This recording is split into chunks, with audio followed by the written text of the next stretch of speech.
Bismillahirrahmanirrahim.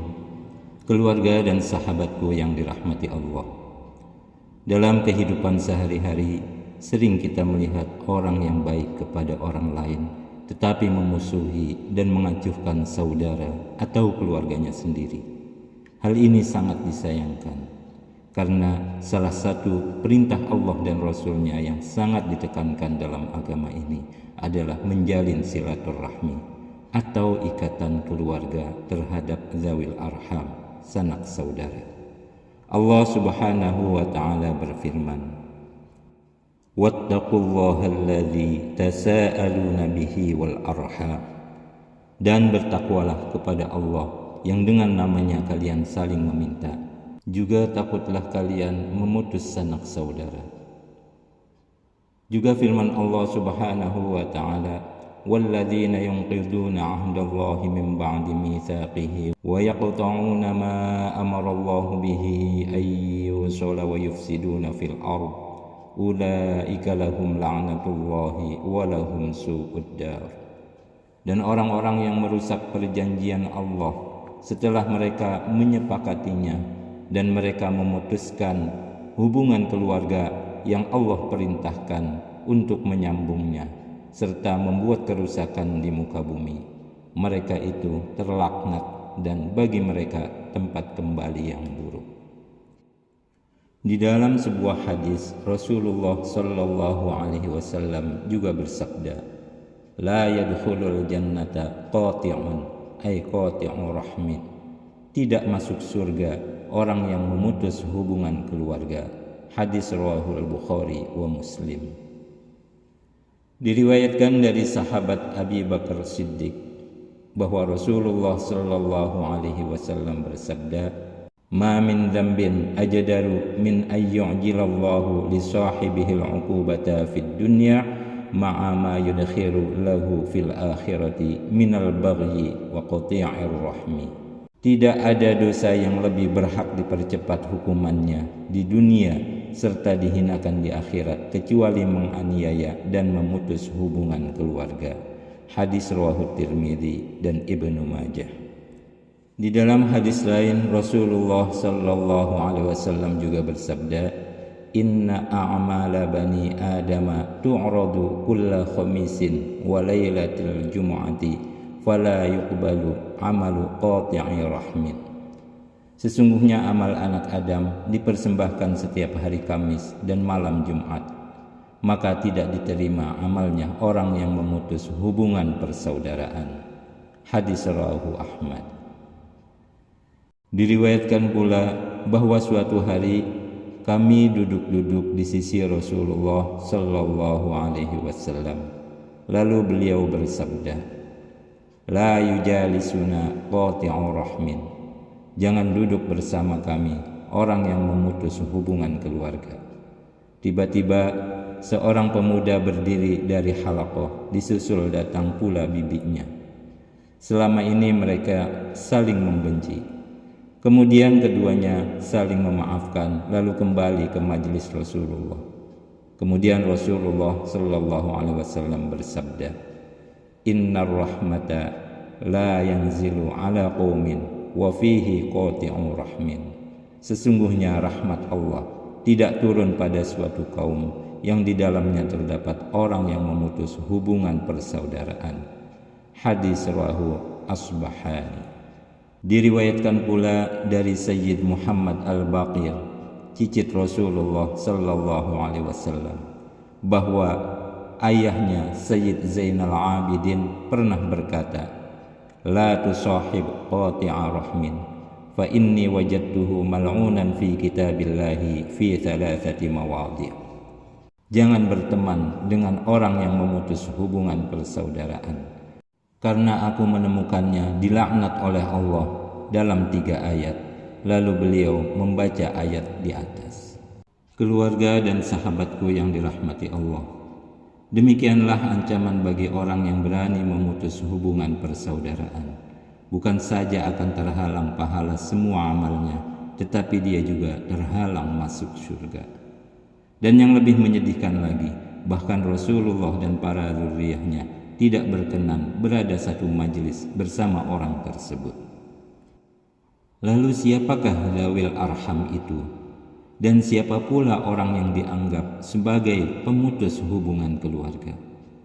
Imam Al-Qurtubi mengatakan di dalam tafsirnya, seluruh ulama sepakat atas haramnya memutus silaturahmi atau hubungan keluarga dan merupakan kabair, dosa besar, serta mewajibkan pelakunya untuk menyambung kembali.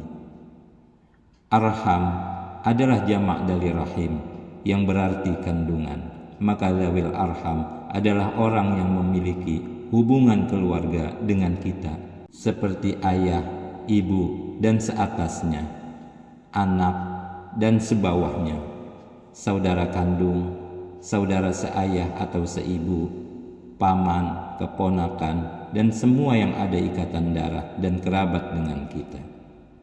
Sedangkan yang dimaksud dengan memutus hubungan keluarga adalah dengan sengaja memutus hubungan kekerabatan dan kebaikan yang selama ini terjalin dengan baik tanpa udzur syar'i. Namun jika sekedar tidak menyambangi atau memberi sesuatu atau tidak berkirim kabar dan tidak ada motif memutus hubungan, maka tidak dianggap fasik atau berdosa. Demikian keterangan yang terdapat di dalam tafsir Al-Qurtubi. Hal ini senada dengan sabda Rasulullah sallallahu alaihi wasallam, laisal wasilu bil mukafi'i walakinnal wasilu alladhi idza quti'at rahimuhu wasalaha. Orang yang menjalin hubungan keluarga bukanlah orang yang selalu menetapi hubungan, tetapi orang yang ketika diputus hubungannya ia berusaha menyambungnya kembali. Hadis rawahul Bukhari. Maka hindarkanlah qat'ur rahmi atau memutus ikatan keluarga. Namun seandainya terjadi kesenjangan, maka siapapun yang memulai mengucapkan salam terlebih dahulu, dialah orang yang mulia di mata Allah dan manusia, dan dialah yang berhak atas fadilah silaturahmi. Sedangkan hikmah dan pahala silaturahmi itu sangat besar sekali, serta menentukan kebahagiaan dan keselamatan kita di dunia dan akhirat. Sebagaimana sabda Rasulullah sallallahu alaihi wasallam, "Man ahabba ayyubsata lahu fi rizqihi wa yunsha'u fi atharihi falyasil rahimah." Barang siapa yang suka akan diluaskan rezekinya dan dipanjangkan umurnya, maka hendaklah menyambung hubungan keluarga. Hadis riwayat Bukhari wa Muslim. Di dalam hadis lain juga Rasulullah bersabda, "Innas shadaqata wasilatar rahmi yazidullahu bihima fil umri wa yarfa'u bihima maitatas su'i wa yadfa'u bihima al-muqra wal mahdzura." Sesungguhnya sedekah dan silaturahmi itu Allah akan menambahkan panjang umur, menghindarkan kematian yang buruk, dan menolak hal-hal yang dibenci dan mengkhawatirkan. Hadis rawahu Abu Ya'la. Di dalam hadis lain Rasulullah juga bersabda, "Salasatun man kunna fihi hasabahullahu hisaban yasira wa adkhalahul jannata birahmatih." Qalu, "Wa ma hiya ya Rasulullah?" Qala, "Tu'ti man haramak wa tasil man qata'ak wa ta'fu amman zalamak fa idza fa'alta dzalika tadkhulul jannah." Ada 3 hal barang siapa terdapat dalam diri seseorang, maka Allah akan menghisabnya dengan hisab yang ringan dan memasukkannya ke surga dengan rahmatnya.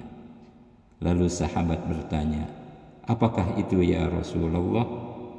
Rasulullah menjawab, "Berilah orang yang menghalangimu, sambunglah kembali orang yang memutuskanmu, dan maafkan orang yang menganiayamu. Jika melakukannya, kau akan masuk surga." Hadis riwayat Tabrani dan Hakim. Syekhuna Ibnu Hajar menceritakan, pernah ada seorang lelaki yang kaya raya berhaji. Dia menitipkan kepada sahabat kepercayaannya uang 1000 dinar yang telah ditandai sampai ia kembali dari Arafah. Namun setelah kembali ternyata orang yang dititipkan uang tersebut telah mati. Ia pun bertanya kepada ahli warisnya, namun tidak ada seorang pun yang mengetahui perihal uang tersebut. Kemudian ia bertanya kepada ulama di Makkah. Mereka menganjurkan agar si pemilik uang tersebut datang ke sumur Zam-Zam tengah malam dan memanggil si mayit dengan namanya. Jika si mayit orang yang baik, maka pasti ia akan menjawabmu sejak awal panggilan. Lalu dia pun pergi ke sana dan memanggilnya, tetapi tidak ada jawaban sama sekali. Ulama Makkah kaget ketika dilaporkan hal tersebut dan berkata, "Inna lillahi wa inna ilaihi raji'un." Kami khawatir jangan-jangan temanmu itu adalah orang ahli neraka. Sekarang pergilah ke Yaman. Di sana ada sumur yang bernama Burhut. Konon sumur itu adalah mulutnya neraka jahanam. Tunggulah sampai tengah malam, lalu panggillah. Dia pasti akan menjawabmu. Si pemilik uang pun berangkat menuju ke Yaman dan mencari keberadaan sumur Burhut itu. Setelah tengah malam, ia pun memanggil. Ternyata benar ada jawaban dari dalam sumur. Lelaki itu bertanya, "Di mana uangku?" "Uangmu kupendam di sebuah tempat di dalam rumahku, karena aku tidak mempercayai anakku. Pergilah ke sana dan keduklah, kau pasti akan menemukannya." Lelaki itu bertanya lagi, "Apa yang menyebabkanmu berada di tempat seperti ini? Padahal kukira engkau adalah orang yang baik."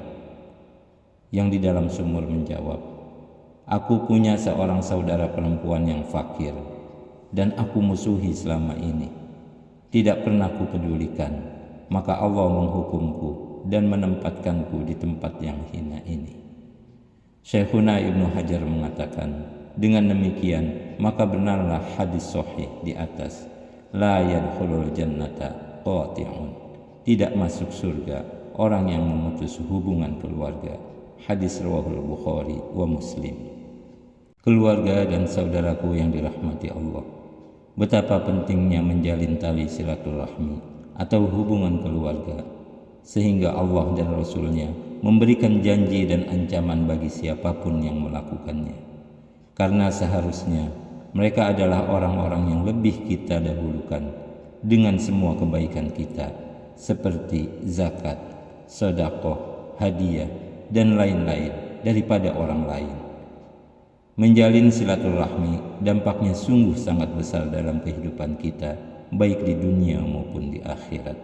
Allah akan panjangkan umur kita dan Allah akan luaskan rezeki kita, serta semua pahala ibadah kita akan diterima oleh Allah Subhanahu wa ta'ala.